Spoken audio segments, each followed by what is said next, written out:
இது கடந்த ஆண்டு செப்டம்பர் மாதம் அந்த பகுதியில் அரிட்டாப்பட்டி பகுதியில் டங்ஸ்டன்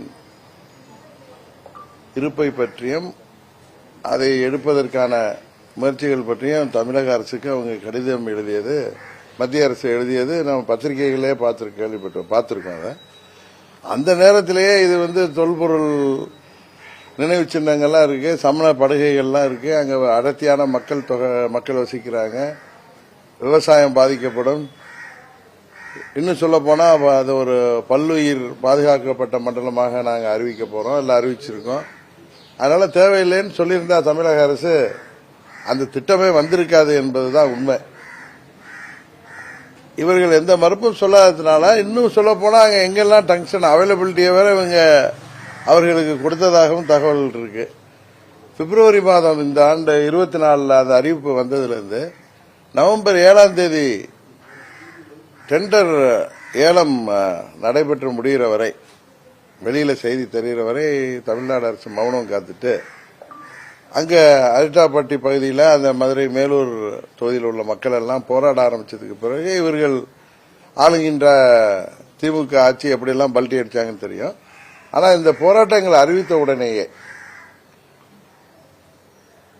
நான் நண்பர் அண்ணாமலை அவர்களிடம் நானும் அவரும் இதை பற்றி பேசினோம்.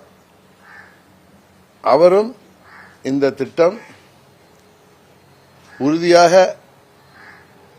நிறுத்தப்படுவதற்கு நான் அனைத்து முயற்சிகளையும் செய்கிறேன் என்று அன்றைக்கே சொன்னார். இன்னும் பல பேருடன் அதை பற்றி பேசிய பொழுது உறுதியாக நிறுத்தப்படும் என்று சொன்னார்கள்.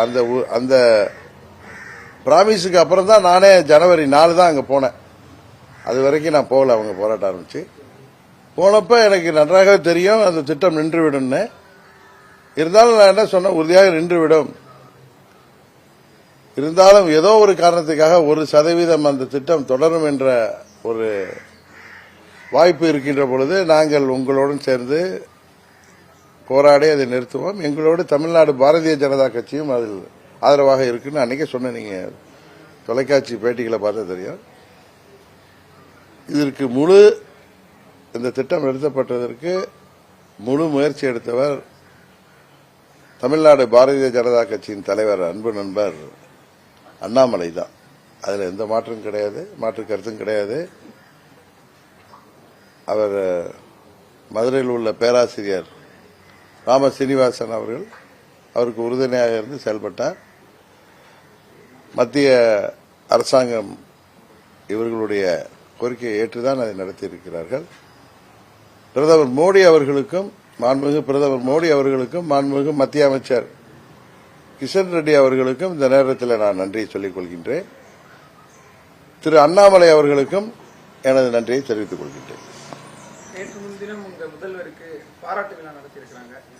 முதல்வர்களுடைய வெற்றியினால தான் இது கிடைச்சிருக்கு. அது திமுக அவர்கள் அங்க பொதுவாக அந்த விவசாயிகள் சங்கங்கள் எல்லா தலைவர்களிடம் கோரிக்கை வைத்தார்கள், எல்லோருடையும் கோரிக்கை வைத்தார்கள், எல்லோரையும் சந்திக்க செல்வதாக சொன்னாங்க. மேலூர் பகுதியில் எனக்கு நிறைய தொடர்பு இருக்கிறதுனால அவங்க என்ன இன்றைக்கு பார்த்து சென்றிருக்காங்க. நான் கூட சொன்னேன், நீங்க இங்கதான் சந்திக்கணும்னு அவசியம் இல்லைன்னு எனது அருமை நண்பன் மேலூர் சாமியின் மகனிடம் சொல்லி இவர் மூலம் தான் அவங்கள்ட்ட நான் தொடர்பில் இருந்தேன். இதுல என்ன நடந்துட்டு இருக்குங்கிறது சொன்னேன். இருந்தாலும் அங்க பொதுவெளியில பேசுறப்ப நான் 100% அசூரன்ஸா சொல்லிடக்கூடாது ஒரு திட்டம் நிறைவேற வரைக்கும்.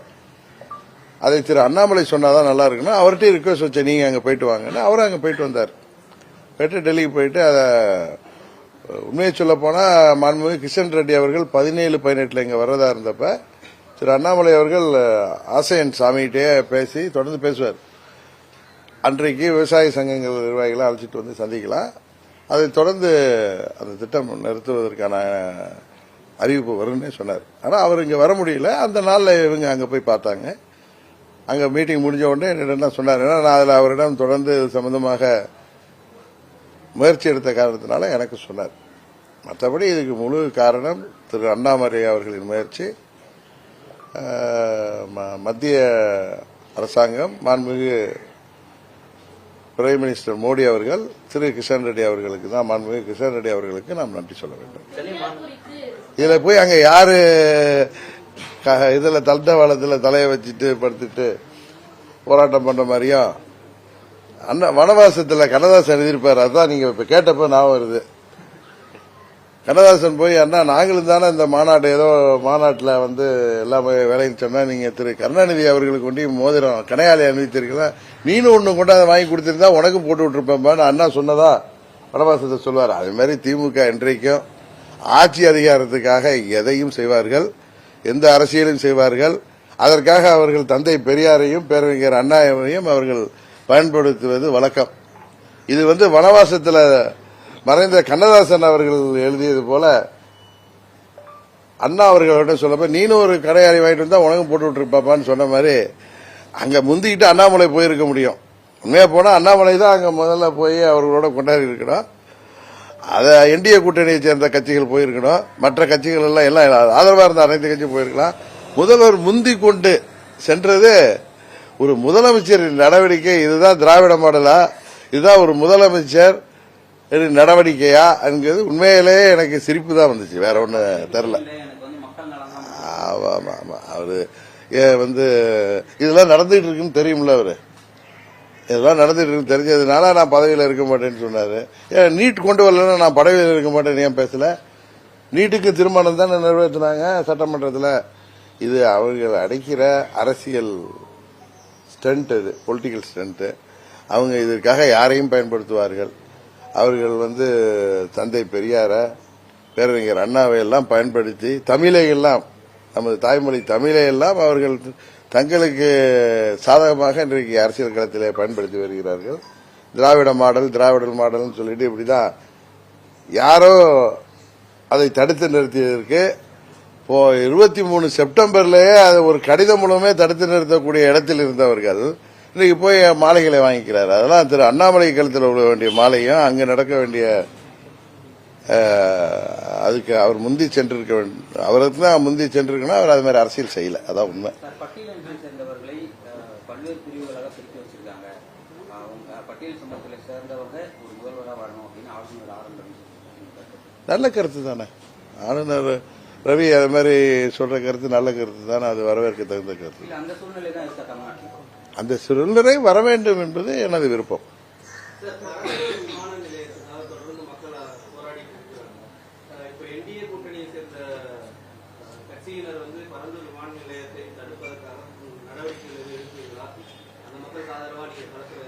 இல்ல அதுல என்டிஏ கூட்டணியில இருந்தாலும் அதுல பாரதிய ஜனதா கட்சி நிலைப்பாடு வேற, எங்களுடைய நிலைப்பாடு வேற. அங்க வந்து அங்க மக்கள் விரும்பாத பட்சத்தில் மக்கள் ஏற்றுக்கொள்ளக்கூடிய ஒரு இடத்துல அந்த விமான நிலையம் வர வேண்டும் என்பதுதான் எங்களுடைய கருத்து. அதை நாங்கள் தொடர்ந்து வலியுறுத்திட்டு வர்றோம். சர்வதேச விமான நிலையம் வர வேண்டும் என்பதில் எந்த மாற்று கருத்தும் இல்லை. அது எங்க வரணுங்கிறத அரசாங்கம், மத்திய மாநில அரசாங்கங்கள் சரியாக செய்ய வேண்டும். இன்னொன்று பரந்தூர்ல தான் அதுக்கு எல்லாம் வந்து 10 ஆண்டுகளாக நாங்கள் அதை சர்வே செய்ததுன்னு முதலமைச்சர் சொல்ல பார்த்தா சரியா தான். அந்த மக்களை முதலமைச்சரே போய் அவங்கள கன்வின்ஸ் பண்ணணும். அதை விட்டு அவர்கள் அங்கே அடக்குமுறையை கையாள்வதோ அங்கே போறவங்களை எல்லாம் தடுத்து நிறுத்துவதோ கேலிக்கூத்தாக இருக்கிறது. 2026 சட்டமன்ற தேர்தலில் பெரிய மாற்றம் எதிர்பார்க்கலாமா? உறுதியாக இந்த மக்கள் விரோத திராவிட மாடல் மக்களை ஏமாற்றுகின்ற திமுக ஆட்சி வீழ்த்தப்படும். தேசிய ஜனநாயக கூட்டணி உறுதியாக தமிழ்நாட்டில் மக்கள் ஆதரவோடு ஆட்சி அமைக்கும். வேங்கை வயல் விவகாரம் பார்த்திருப்பீங்களா சார்? வேங்கை வயல் விவகாரம் 2 ஆண்டுகளுக்கு பிறகு அந்த மக்கள் மீது அரசாங்கம் சொல்லியிருக்காங்க. அவங்களுடைய கருத்து என்ன சார்? இல்ல இதுல வந்து ஏற்கனவே விசாரணை கமிஷன் அமைக்கப்பட்டு அங்க இன்றைக்கு சிறப்பு புலனாய்வு படையெல்லாம் போய் ஏதோ பார்த்து இன்றைக்கு இப்படி ஒரு அரசாங்கம் இது போன்ற ஒரு நிலைப்பாடு எடுத்திருக்கிறப்ப சகோதரர் திருமாவளவன் மற்றும் கூட்டணிக்கு அவங்க திமுக கூட்டணியில் இருக்கிற கம்யூனிஸ்ட் கட்சிகள் எல்லாம் சிபிஐ என்கொயரி கேட்கிறாங்க. அதனால அதை சிபிஐ என்கொயரி அதில் அமைத்து உண்மை குற்றவாளிகளை கண்டுபிடிக்க வேண்டும் என்பதுதான் எல்லாருடைய விருப்பமும்.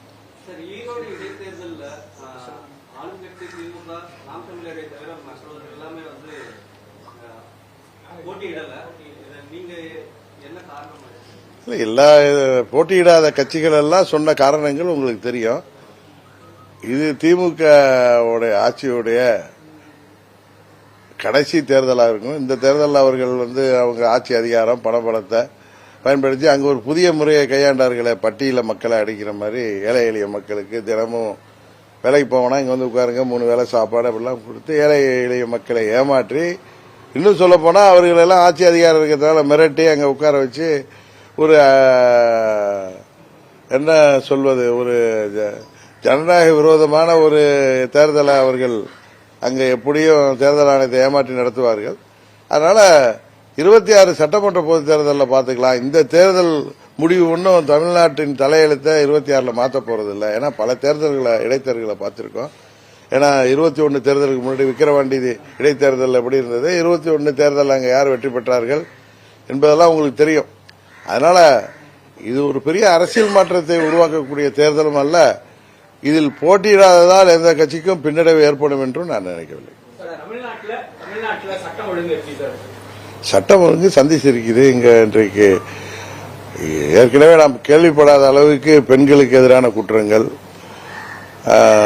இந்த போதை மருந்து கலாச்சாரம், முதலமைச்சர் குடும்பத்தை தவிர யாருக்கும் பாதுகாப்பு இல்லாத ஒரு சூழ்நிலை, கூலிப்படைகளால் அரசு அதிகாரிகளாக இருக்கட்டும், அரசியலில் உள்ளவங்களாக இருக்கட்டும், பொதுமக்களாக இருக்கட்டும், பெரிய பணக்காரர்கள் ஏழை வரை இன்றைக்கு 5000த்திற்கும் 10,000த்திற்கும் கொலை செய்கிற கூலிப்படைகள் பெருகி வருகிறது. இதுதான் இந்த ஆட்சியில இளைஞர்களுக்கு வேலைவாய்ப்பை பெருக்கி தருவோம்னு சொன்னதுக்கான மறைமுக உதாரணமானு தெரியல. காரணம், போதைப் பொருள் கலாச்சாரத்தால படித்து வேலை இல்லாத இளைஞர்கள் எல்லாம் போதை மருந்து பழக்கத்துக்கு அடிமையாகி 5000த்திற்கும் 10,000த்திற்கும் கூலிப்படைகளாக மாறுகின்ற அளவிற்கு வெறும் மோசமாக இந்த நிலைமை போய்க் கொண்டிருக்கிறது.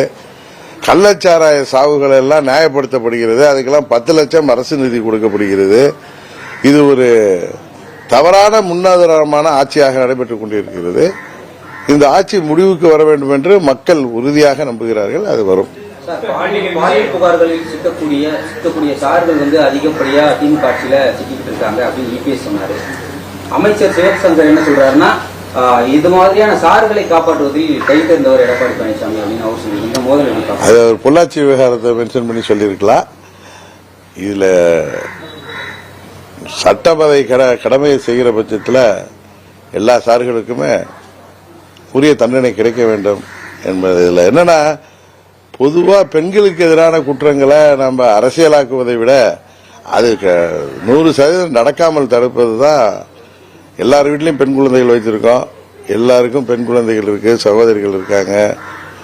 இப்ப வாக்கிங் போறதுக்கு கூட தனியா சாலைகளில் போவதற்கு பெண்கள் அஞ்சுகின்ற அளவிற்கு செயின் பறிப்பு, செல்போன் திருட்டுங்கிற அளவுக்குலாம் நாட்டம் நடப்பு இருக்கு. இப்ப எங்க வீட்டுல ஒய்ஃப் தேசபையில் சொசைட்டியில் வாக்கிங் போகாம சில நாளுக்கு லேட் ஆகிட்டு நீங்க போனாங்கன்னா கூடவே நமது வீட்டில் உள்ள